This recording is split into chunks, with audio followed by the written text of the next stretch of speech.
ஒரு நாளில் சுமார் 5 முறை நிறம் மாறும் சிவலிங்கம் பற்றி தெரியுமா? கும்பகோணத்திலிருந்து சுமார் 6 கிலோமீட்டர் தூரத்தில் திருநல்லூர் என்ற ஊர் இருக்கிறது. இங்குள்ள அருள்மிகு கல்யாண சுந்தரேஸ்வரர் ஆலயத்தில் பெரிய அதிசயம் நடக்கிறது. இக்கோவிலில் உள்ள சிவலிங்கம் ஒரு நாளில் சுமார் 5 முறை நிறம் மாறுகிறது.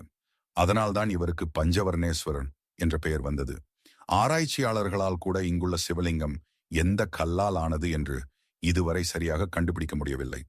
பஞ்சவர்ணேஸ்வரர் காலை 6 மணி முதல் 8 மணி 24 வரை செம்பு நிறத்திலும், காலை 8 மணி 25 முதல் 10 மணி 48 வரை சிவப்பு நிறத்திலும், காலை 10 மணி 49 முதல் மதியம் 1 மணி 12 வரை தங்க நிறத்திலும், மதியம் 1 மணி 13 முதல் மாலை 3 மணி 36 வரை பச்சை நிறத்திலும், இறுதியாக மாலை 3 மணி 37 முதல் 6 மணி வரை சொல்ல முடியாத வேறொரு நிறத்திலும் காட்சியளிக்கிறார்.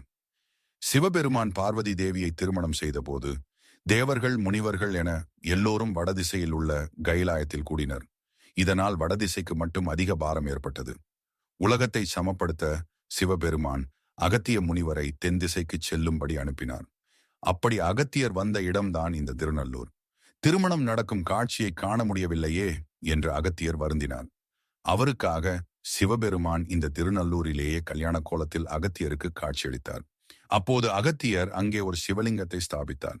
அதுவே இந்த கல்யாண சுந்தரேஸ்வரர் கோவில். திருநல்லூர் கோவில் இமயமலையில் உள்ள கைலாய மலையை போன்றே மதிப்பு வாய்ந்தது என்றும் நம்பப்படுகிறது.